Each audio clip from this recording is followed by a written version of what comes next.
Olá pessoal, bem-vindos às nossas aulas de Estatuto da Pessoa com Deficiência aqui na PIC Cursos. Vamos aí deixar você preparado, aí tinindo para a prova do TJ que está chegando, né?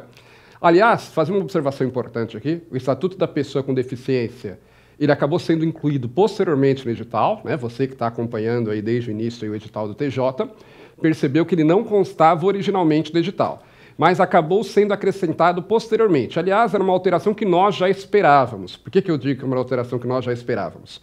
Porque é importante para você que está estudando. Estatuto da Pessoa com Deficiência, anote aí, ele vai cair daqui para frente em todas as provas do Poder Judiciário. E por quê? Porque existe uma resolução do CNJ, do Conselho Nacional de Justiça, que determina que deve ser cobrada em todos os concursos do Poder Judiciário Estatuto da Pessoa com Deficiência. Então, todo concurso que você for prestar para tribunal, Tribunal de Justiça, TRF, TRE, STJ, STF, TRT, vai cair Estatuto da Pessoa com Deficiência. Ou seja, é uma matéria que vale a pena você estudar com atenção, com bastante carinho, porque vai te servir aí, aliás, não só concursos do Poder Judiciário, o concurso do Poder Judiciário é obrigatório, mas também em outros concursos públicos também cai, está caindo bastante, tá certo? Então, uma daquelas matérias, como, por exemplo, direito constitucional, português, matemática, que você sabe que é figurinha carimbada em tudo que é concurso, e Estatuto da Pessoa com Deficiência também será. Isso faz parte aí de uma política do governo, justamente, né, que o Estatuto fala sobre isso, que é de informar as pessoas sobre os direitos que as pessoas com deficiência têm, ok? Então, vale a pena estudar essa matéria. E aí, outro cuidado importante que você deve ter é porque você vai ver que o Estatuto da Pessoa com Deficiência, ele foi atualmente ele é regulado por uma lei. Nós vamos falar melhor sobre isso daqui a pouco, que é a Lei 13.146 de 2015, ok? E que é uma lei relativamente extensa, ela tem muitos artigos. Só que você deve estar atento para os artigos que vão interessar para a sua prova. Então, tudo que a prova que você for prestar que cair Estatuto da Pessoa com Deficiência, olhe quais artigos serão cobrados. Por que eu estou dizendo isso, embora seja bastante óbvio, né? Porque já tive informações de alunos que estavam estudando para o TJ, por exemplo, ou até que estavam estudando, por exemplo, o TRE São Paulo, que foi um concurso que nós tivemos alguns meses atrás, e estavam estudando a lei toda, e não prestaram atenção nos artigos que serão cobrados, tá certo? Porque às vezes o aluno fala, a lei do Estatuto da Pessoa com Deficiência pode ser qualquer coisa, então vou estudar toda a lei. Não, esteja atento nos artigos que serão cobrados. Por quê? Porque tão importante quanto você estudar aquilo que pode ser cobrado na prova, é não estudar aquilo que não pode ser cobrado. Porque senão você vai perder tempo, né? Eu sempre digo para vocês, o recurso mais importante que você tem aí, que você tem que administrar com mais cuidado quando você estuda para concursos, é justamente o fator tempo, que é um fator escasso, né? Então é importante que você não esteja estudando aí além do que for necessário, senão vai faltar tempo para estudar o que precisa. E no caso do concurso do TJ, especificamente, quais artigos que você deve estudar e que eu verei aqui com vocês, que nós veremos juntos. Dos artigos 1º ao artigo 13 e dos artigos 34 a 38.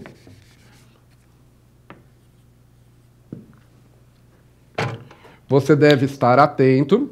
Deixa eu só confirmar se eu coloquei todos esses aqui, mas eu creio que eu tenha colocado sim, quer ver? Você deve estar atento porque o 37, 38, coloquei. Porque você deve estudar somente esses artigos para o concurso do TJ, do Tribunal de Justiça, ok? E aí eu verei aqui com você todos eles, nós teremos tempo para ver, porque é importante, pessoal. Porque esse estatuto, você vai ver que não tem muita coisa em termos de doutrina, de jurisprudência, até porque é uma lei nova, né? Nós vamos ver que, na verdade, o estatuto em si, ele é até mais antigo do que essa lei, atualmente é essa lei que rege, tá? Daqui a pouco nós vamos falar de alguns momentos importantes, mas a lei mesmo, a Lei 13.146, ela é recente, ela é de 2015, e ela passou a ser obrigatória em concurso a partir de 2016, se eu não me engano, que saiu essa resolução do CNJ que eu te falei. E a partir de 2016 que ela passou a ser cobrada em provas, portanto. Então você tem pouca... E que a lei também passou a ser aplicada, até pelos tribunais, que ela é de 2015, né, bastante recente. Então o que acontece? Nós não temos ainda muita doutrina, muita jurisprudência. Então, nesses casos, o que costuma cair na prova? O texto da lei. Né? Porque em direito, você sabe, pode cair 3 coisas na sua prova. Sempre falo isso. Quando você estuda direito, podem cair 3 coisas. texto de lei, pode cair doutrina, que é o ensinamento aí dos juristas, dos estudiosos do direito, e pode cair jurisprudência, certo? São 3 coisas que podem cair em qualquer ramo do direito na sua prova: texto de lei, doutrina e jurisprudência. No caso do Estatuto da Pessoa com Deficiência, nós temos pouca doutrina e jurisprudência ainda, porque é algo bastante recente. Então, o que vai praticamente cair? Só texto de lei. Praticamente, né? Claro que eu vou sempre fazer referência àquilo da doutrina que for importante, que não tiver expresso no texto de lei, mas vai cair basicamente texto de lei. Você vai ver na sua prova. Que é o que tem sido cobrado, inclusive, até agora, né? Nos concursos aí. Então, por isso, vou fazer questão de ler com você cada um dos artigos e aí eu vou explicar, tá certo? Mas é importante que você leia, assim, junto comigo, só, claro, os artigos que vão interessar para a sua prova aí do TJ, que é para que nós estamos preparando você, ok? Então, feitas essas considerações preliminares a respeito do Estatuto, que é importante que você saiba, vamos começar, de fato, a examiná-lo. E aí, nós vamos começar pelo artigo 1º, né, que é o primeiro artigo que está aí no edital. Vamos começar pelo artigo 1º, e aí nós vamos ver que no artigo 1º eu já tenho uma série de informações importantes, que eu vou entrar um pouquinho na parte da doutrina, porque isso pode ser cobrado no Estatuto e tem a ver também com direito constitucional. E é algo que a gente tem observado, que apesar, né, de ser bastante recente, é algo que tem sido um assunto que tem sido bastante cobrado em prova, né, justamente o artigo 1º. Eu vou ler junto com vocês e depois eu vou explicar exatamente o que ele está dizendo, vamos além, né, vendo tudo aquilo que pode ser cobrado na sua prova. Então vamos começar lá, está lá na sua tela, leia junto comigo. Ó. O artigo 1º está no título 1 das disposições preliminares, no capítulo 1, disposições gerais. Diz o seguinte: é instituída a Lei Brasileira de Inclusão da Pessoa com Deficiência, o Estatuto da Pessoa com Deficiência. É um outro nome, tá? Que é dado para o Estatuto da Pessoa com Deficiência, é a Lei Brasileira de Inclusão. Às vezes, você vai ver essa sigla, não na lei, mas às vezes você estudando para concurso vai ver essa sigla aqui, ó, LID. LID é a mesma coisa que o Estatuto. Significa o quê? É a Lei de Inclusão da Pessoa com Deficiência. A Lei de Inclusão do Deficiente, ok? Essa expressão, né, pessoa com deficiência, embora ela, como é que eu poderia dizer, ela, para muitos, aí, não soe como uma expressão, vamos dizer assim, politicamente correta, né? A pessoa ser deficiente, dá a impressão que a pessoa tem um defeito, a ideia não é essa, né? Na verdade, o deficiente, eu sempre friso isso, é uma pessoa que tem mais limitações do que as pessoas em geral têm, porque todos nós temos limitações, concorda comigo? Todos nós. Se eu quiser sair voando daqui pela janela, eu não vou conseguir, tá certo? Se eu quiser percorrer 10 quilômetros em 10 segundos, correndo, também não vou conseguir. Então, todos nós temos as nossas limitações. A pessoa com deficiência, ela tem limitações maiores do que a média das pessoas, ok? Não quer dizer que essa pessoa tenha, não é, vamos dizer assim, algum problema, entre aspas, ou algum defeito, nada a ver. Por isso que muitos não gostam dessa expressão deficiente. Mas é uma expressão que é consagrada internacionalmente, ok? Inclusive, a nossa Constituição, ela usa esse termo, pessoa com deficiência. E é o termo que acabou sendo utilizado pela lei. Mas, na prática, você vai ouvir outros termos, como pessoas com necessidades especiais, né? Você já deve ter ouvido essa expressão, que foi uma expressão, vamos dizer assim, bastante em voga algum tempo atrás, mas o Estatuto acabou consagrando esse termo, pessoa com deficiência, é aquele que nós vamos usar daqui para frente, ok? Então, voltando lá ao artigo 1º, ele diz: é instituída a Lei Brasileira de Inclusão da Pessoa com Deficiência, o Estatuto da Pessoa com Deficiência, destinada a assegurar e a promover, em condições de igualdade, o exercício dos direitos e das liberdades fundamentais por pessoa com deficiência, visando a sua inclusão social e cidadania. E aqui ele já está trazendo algumas informações importantes, ó. Ele já traz aí para a gente, pessoal, vamos colocar assim os objetivos do Estatuto. Tem caído muito em prova essa questão dos objetivos e o parágrafo único do artigo 1º que nós vamos ver. Quais seriam aí os objetivos, pessoal, basicamente? Podemos colocar assim, tá lá, estão expressos, ó. Primeiro, assegurar e promover em condições de igualdade o exercício dos direitos e liberdades fundamentais por parte da pessoa com deficiência. Assegurar e promover em condições de igualdade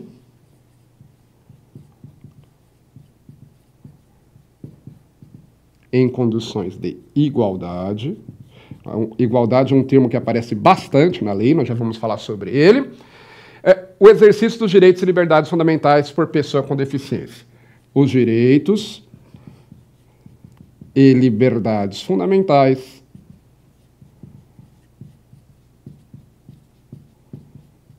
da pessoa com deficiência.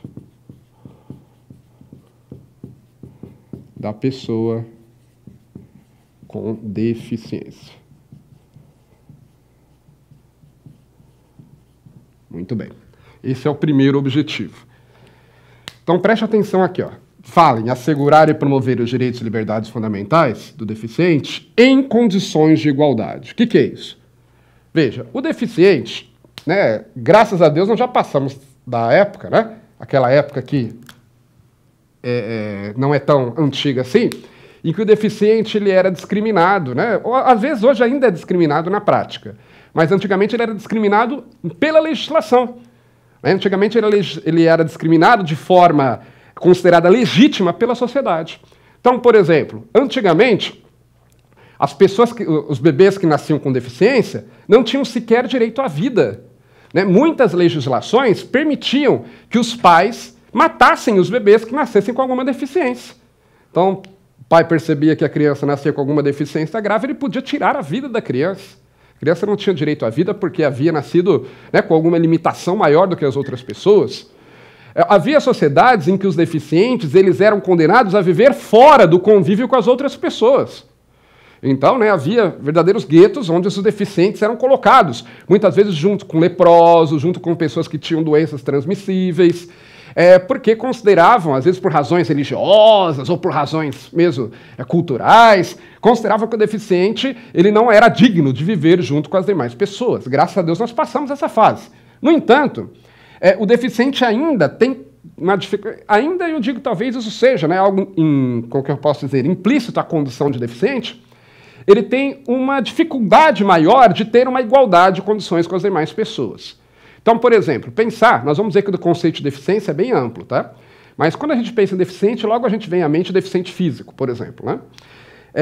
O deficiente físico, ele tem dificuldade maior de se locomover do que as outras pessoas. Então, vamos imaginar o caso de um cadeirante. Naturalmente, ele tem mais dificuldade de transpor os obstáculos que as pessoas que não têm deficiência transpõem. Então, o que acontece? A questão da igualdade, direito de locomoção, por exemplo, ele acaba sendo prejudicado nesse caso. E aí, qual que é o objetivo da lei? É reduzir essa desigualdade. É permitir que haja melhores condições de igualdade no exercício desse direito de locomoção. E o direito de locomoção, por exemplo, é importante para o direito à cultura, para o direito à educação, né? Porque para ele se deslocar e até onde tem uma atividade cultural, até onde ele possa ir fazer um curso. Não é só o direito de locomoção, não é só o direito de ir e vir. É também isso, mas ele implica, se não for exercido, né, se não puder ser exercido, a pessoa acaba sendo restringido outros direitos importantes. Então, o deficiente, naturalmente, ele tem essa condição de desigualdade, então a lei visa reduzir essa desigualdade. A ideia é essa. Né? Então, por exemplo, exigindo que o poder público, é um exemplo, tá? Entre muitos outros que nós vamos ver. No caso do cadeirante, exigindo que o poder público garanta que o cadeirante tenha acessibilidade, por exemplo, nas vias públicas, né, tem as calçadas em que ele possa se locomover, tem a guia rebaixada. No caso do deficiente visual, deveria, né, toda a calçada ter o piso tátil, para que ele possa se deslocar com acessibilidade, que nós vamos falar mais à frente sobre isso. Então, guarde que um dos objetivos é assegurar e promover os direitos e liberdades fundamentais da pessoa com deficiência em condições de igualdade com o não deficiente. Tá? Talvez seja uma utopia, né, considerar que ele vai ter plenamente igualdade, porque de fato existem limitações naturais, mas o objetivo da lei é diminuir essas desigualdades, ok? Nós, quando formos falar do princípio da igualdade, a gente vai voltar nesse tópico, aqui eu só estou introduzindo o objetivo. Muito bem. Então fala de direitos e liberdades fundamentais, é bastante amplo, né? Veja, não é só o direito à locomoção, por exemplo, mas não é só o direito à vida, mas abrange outros direitos, como o direito à habitação, o direito à educação, o direito ao trabalho, sobre os quais a lei vem a falar, tá certo? Outro objetivo, está lá ainda no artigo 1º, visando a inclusão social e cidadania. a inclusão social da pessoa com deficiência,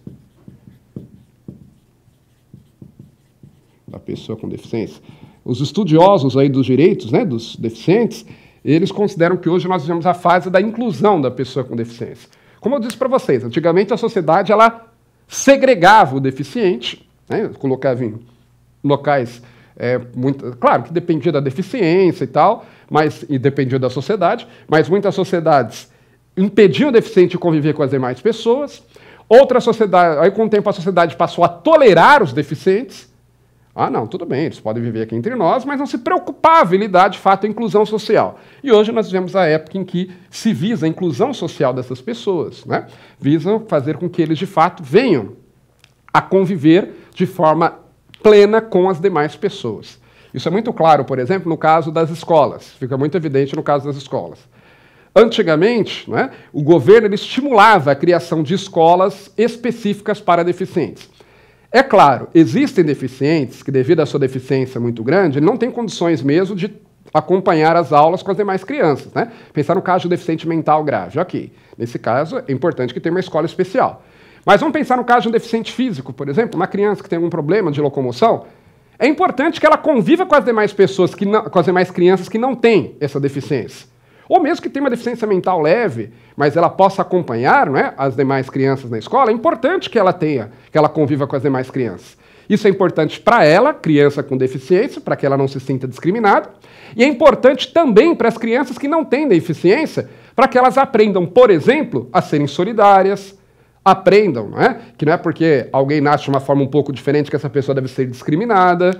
Então é importante para todo mundo. Isso tem a ver com a inclusão social, que é uma preocupação atual grande aí da lei. E também a questão da cidadania da pessoa com deficiência. A cidadania aqui é um conceito bastante amplo, tá? Que inclui, mas não somente, mas inclui, por exemplo, o direito à participação política, né? Então, um direito deficiente, votar, de ser votado, mas vai além disso. É o direito dele, de fato, ter uma vida plena, uma vida aí com tudo aquilo que possa ser considerado necessário para ter uma vida digna. Isso aqui tem a ver, inclusive, com a dignidade da pessoa humana. Então, esses são os objetivos que a lei estabelece. Assegurar e promover os direitos e liberdades fundamentais da pessoa com deficiência em condições de igualdade com o não deficiente, inclusão social e cidadania da pessoa com deficiência. Muito bem. E aí o parágrafo único ele vai trazer uma disposição importante, que eu quero ver aqui bastante calma com vocês. Eu vou ler o parágrafo único, depois nós vamos entender o que ele está dizendo. Ó. Diz o seguinte: esta lei tem como base a Convenção sobre os Direitos das Pessoas com Deficiência e seu protocolo facultativo, ratificados pelo Congresso Nacional por meio do Decreto Legislativo número 186, de 9 de julho de 2008, em conformidade com o procedimento previsto no parágrafo 3º do artigo 5º da Constituição da República Federativa do Brasil, em vigor para o Brasil no plano jurídico externo desde 31 de agosto de 2008 e promulgados pelo Decreto 6949, de 25 de agosto de 2009, data de início de sua vigência no plano interno. Meu Deus, professor, quanta informação, eu tenho que guardar tudo isso? Não. Esqueça datas, esqueça número de decreto, tá? Eu vou colocar aqui para você o que você precisa guardar, porque tem informações importantes aí no parágrafo único. O que ele está dizendo? Eu vou dizer aqui de uma forma resumida e vou colocar aqui no quadro de forma mais detalhada. Veja, o Estatuto da Pessoa com Deficiência, a Lei 13.146, na verdade, ela veio de um tratado que o Brasil assinou, né, que é o chamado, tal nome aí, a Convenção sobre os Direitos da Pessoa com Deficiência e seu protocolo facultativo. O Brasil, ele assinou esse tratado, depois foi ratificado pelo Congresso Nacional e entrou em vigor aqui no Brasil. E, posteriormente, foi transformado nessa lei. Só que ele foi ratificado de uma forma especial. Já vou explicar melhor isso. Ele foi ratificado na forma prevista no artigo 5º, parágrafo 3º da Constituição Federal. Ele foi ratificado da mesma forma que se aprovam as emendas constitucionais. Então, por isso, ele tem força de norma constitucional. Guarde isso. O Estatuto da Pessoa com Deficiência ele tem força de norma constitucional, apesar de ser uma lei ordinária. Por quê? Porque ele vem de um tratado que foi ratificado pelo Congresso Nacional como uma emenda constitucional, de acordo com o que prevê o artigo 5º, parágrafo 3º da Constituição Federal. Professor, ainda não entendi. Tem muita informação aí. Você pode ir com mais calma? Posso. Vamos lá. Para a gente entender, eu vou apagar Tá? Se não deu tempo de você copiar ainda, para o seu vídeo agora, copia que eu vou apagar. Nós vamos ver agora, vamos entender o que está dizendo aí no parágrafo único, à luz da Constituição Federal, porque é importante. E aqui nós vamos entrar um pouquinho, lembrar um pouquinho de direito administrativo, direito constitucional, tá? Que é importante, aí pode cair também na sua prova. Para a gente entender o que o Estatuto está dizendo, nós temos que entender como é que é o processo de internalização, não é de internacionalização, é internalização, de tornar interno. De internalização dos tratados internacionais. Como é que isso é feito no Brasil? Processo de internalização dos tratados internacionais no Brasil. O que é isso? Bom, um tratado internacional é um compromisso que o Brasil assume, né, perante os demais países, mas esse compromisso ele precisa ser transformado em lei, ele precisa ser transformado numa norma para valer aqui no Brasil. E aí ele vai ser integrado ao nosso ordenamento jurídico. Esse é o processo de internalização. É transformar aquele tratado, que foi assinado pelo presidente da República, em uma norma interna, porque isso não é automático, tá? O presidente da República assinou o tratado, ele já está valendo aqui no Brasil. Não. Existem alguns passos que têm que ser tomados. Quais são eles? Isso vale para qualquer tratado, tá? Mas a gente tem que entender esse geral para entender o que aconteceu com o Estatuto da Pessoa com Deficiência. Bom, primeiro, eu vou colocar aqui de forma resumida, porque há autores que desdobram alguns desses passos em outros. Eu vou dizer aqui só o que interessa para a gente, tá? Vou colocar de forma bastante resumida. Então, vamos lá. Primeiro passo é a assinatura do tratado. Quem assina, pessoal? Quem assina um tratado em nome de um país é o seu chefe de Estado. No caso do Brasil, que é uma república presidencialista, quem é o chefe de Estado? É o presidente da República, né? Nas repúblicas presidencialistas, o presidente da República ele assume a função de chefe de Estado e chefe de governo. Então, o primeiro passo é a assinatura, e quem assina é o presidente da República, ou alguém que receba delegação dele, tá? Por exemplo, um ministro pode assinar um tratado internacional? Pode, se o presidente da República autorizar ele a assinar, né? Se houver uma delegação. Mas, em princípio, quem assina é o presidente da República, ok? Bom, o presidente da República assinou. O tratado já está valendo aqui no Brasil? Não. Vai para o segundo passo. O segundo passo é a ratificação. A palavra ratificar significa o quê? Significa confirmar. É diferente de retificar, tá? Retificar é corrigir. Ratificar significa confirmar. Então, o presidente da República assinou o tratado, ele tem que ser confirmado para valer aqui no Brasil. Quem que vai confirmar isso? O Congresso Nacional. Então, o presidente da República assina e o Congresso Nacional confirma, o Congresso Nacional ratifica. É o Congresso Nacional que vai ratificar os tratados internacionais assinados pelo presidente da República. O Congresso pode dizer que não concorda com o tratado que o presidente assinou? Pode. E aí o tratado não vai valer, tá? O Congresso tem que confirmar, tem que ratificar. Muito bem. E aí você tem, o Congresso Nacional faz isso através de um decreto legislativo.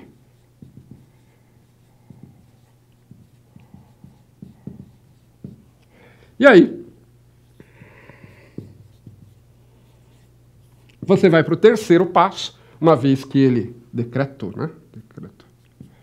Uma vez que ele foi ratificado pelo Congresso Nacional, ele volta para o presidente da República, para o presidente da República fazer uma promulgação e publicação. Quem faz isso é o presidente. Novamente. O presidente da República. E ele faz isso através de um decreto do Executivo. Ou simplesmente decreto.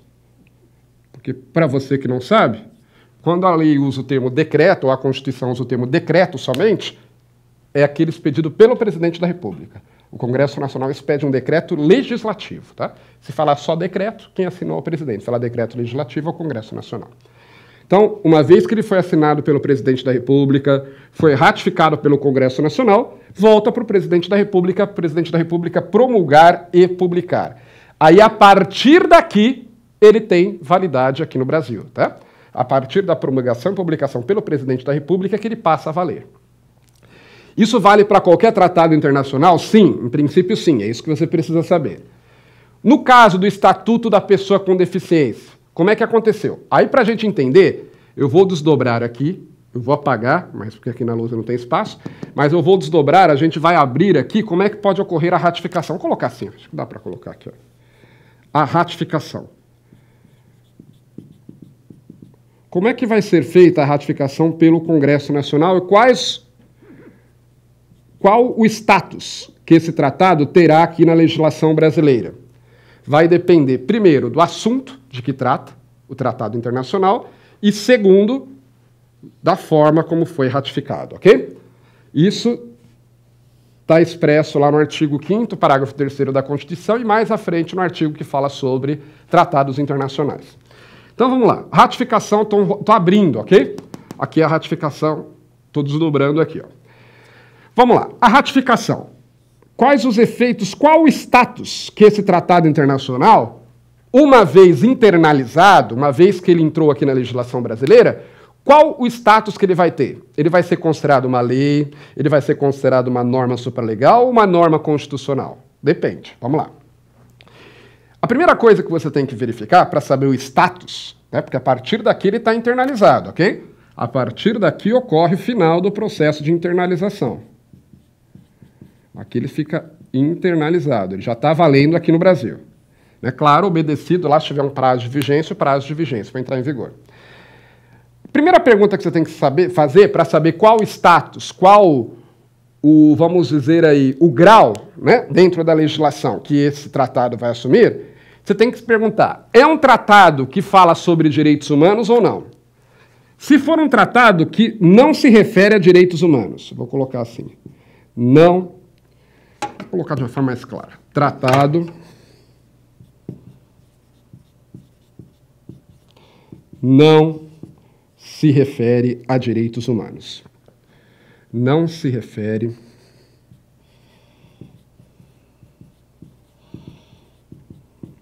a direitos humanos. Se for um tratado que não faça referência a direitos humanos, por exemplo, um tratado para definição de fronteiras, um tratado para evitar bitributação, para evitar que a pessoa pague imposto em 2 países, um tratado que trata, sei lá, sobre questão de segurança, de cooperação na área militar, não dizem respeito a direitos humanos, tá? A maioria dos tratados não dizem respeito a direitos humanos. E aí o que vai acontecer? O Congresso Nacional ele vai ratificar, eu vou colocar aqui, pelo rito normal, que é por maioria do Congresso Nacional. Vou colocar aqui, por rito normal. Que eu não vou entrar aqui no mérito, veja, pessoal, a nossa aula não é de direito internacional, ok?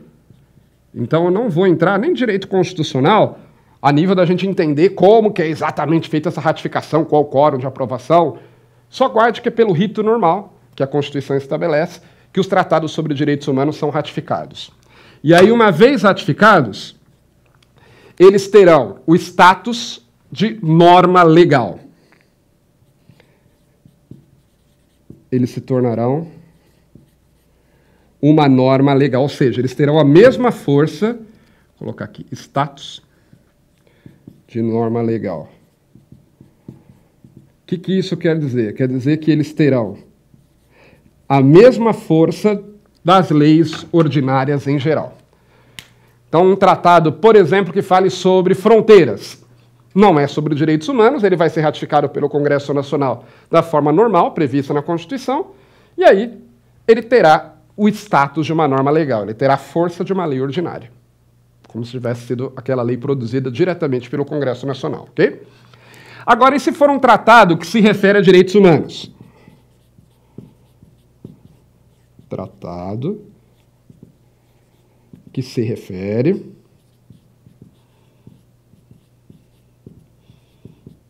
a direitos humanos.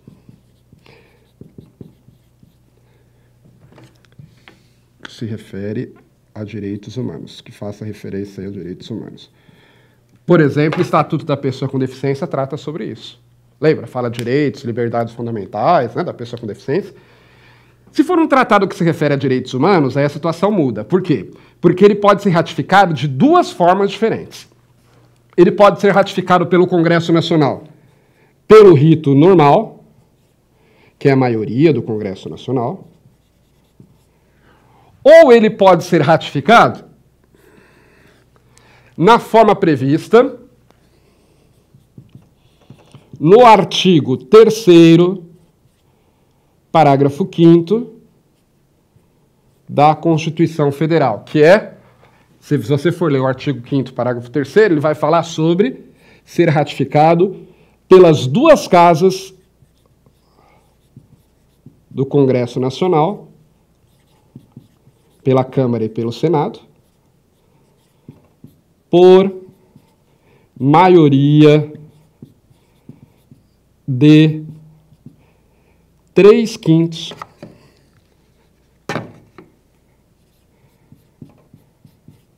dos membros de cada casa. Então, recapitulando, tratado sobre direitos humanos, ele pode ser ratificado pelo rito normal, maioria do Congresso Nacional, ou pode ser ratificado, votado separadamente nas duas casas do Congresso Nacional, sendo aprovado por 3/5 em 2 turnos de votação. 3/5 dos membros em 2 turnos de votação em cada uma delas. Essa forma aqui de aprovar, pessoal, votar nas duas casas do Congresso Nacional em 2 turnos por 3/5 dos membros, é a forma como você altera a Constituição, como você aprova uma emenda constitucional. E aí, a força do tratado vai ser diferente do que se ele for aprovado pelo rito normal, se ele for ratificado pelo rito normal. Se um tratado que trate sobre direitos humanos for aprovado pelo rito normal no Congresso Nacional, como se ratificam os tratados em geral, ele terá o status, isso aqui não está na Constituição, isso aqui é decisão do STF, desde 2009 o STF entende assim, ele terá o status de norma supralegal. Inclusive, na época foi uma novidade o STF falar de norma supralegal, porque não existia esse conceito antes, na jurisprudência. O que o STF quer dizer com isso? Que um tratado sobre direitos humanos, mesmo que seja aprovado pelo rito normal, ele não terá força de uma lei ordinária. Não, ele terá mais do que uma força de uma lei ordinária. Então, ele não poderá, por exemplo, ser alterado por outra lei. Para ele ter que ser alterado, tem que ser pelo próprio Congresso Nacional, através de um rito específico, mas não pode ser alterado através de uma norma supralegal, uma norma legal simplesmente, porque ele tem o status de norma supralegal. Ele está acima da lei, mas abaixo da Constituição ainda, tá? O STF ele criou aqui um conceito novo, né? Porque classicamente, a gente estuda isso em direito constitucional, você tem a Constituição Federal, as leis e depois os atos infralegais, né? É que o STF ele criou aqui uma categoria intermediária entre as leis e a Constituição, que seriam essas normas supralegais, entraria aqui no meio, que são os tratados e convenções internacionais sobre direitos humanos ratificados pelo Congresso Nacional, ok? Agora, e se ele for aprovado pelo Congresso Nacional, se ele for tratar sobre direitos humanos e for aprovado pelo Congresso Nacional, na forma do artigo 3º, parágrafo 5º, ou seja, por votação em 2 casas do Congresso Nacional, em 2 turnos por 3/5 de seus membros. Aí, isso está expresso na Constituição, tá? No artigo 3º, parágrafo 5º. Aí ele terá o status, terá força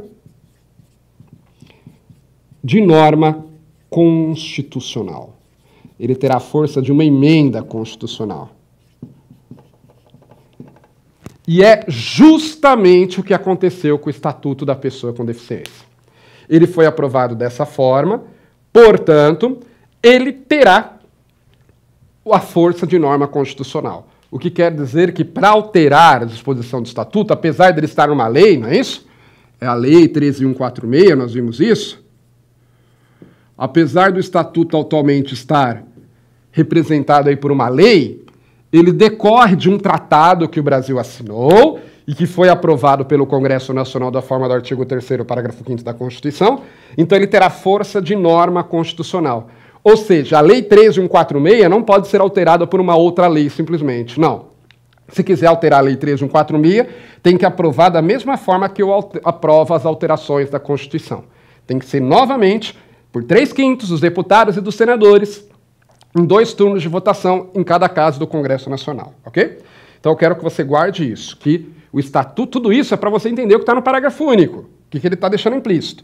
Ele está deixando claro que o Estatuto da Pessoa com Deficiência, ele é, apesar de estar expresso atualmente numa lei, ele é considerado uma norma com força constitucional e, portanto, só pode ser alterado da mesma forma que o altera a Constituição Federal, tá certo? Ele faz referência ao decreto legislativo que aprovou na época, que isso foi lá em 2008 que foi ratificado, faz referência ao decreto lá, o 6949, que o presidente da República internalizou, que é de 2009, mas atualmente tem uma lei que trata sobre isso, que organizou tudo isso, e essa lei tem a força de norma constitucional. Guarde isso que é importante para a sua prova, ok? Muito bem, isso nós vemos aí o artigo 1º, que é aquele que eu acho que tem mais informações para a gente entender, até porque, né? A gente tem que lembrar um pouquinho de direito constitucional. O nosso tempo já foi, vamos ficando por aqui. No próximo bloco nós vamos continuar a examinar os outros artigos do Estatuto que vão ser importantes aí para a sua prova, ok? Bons estudos a todos e até mais!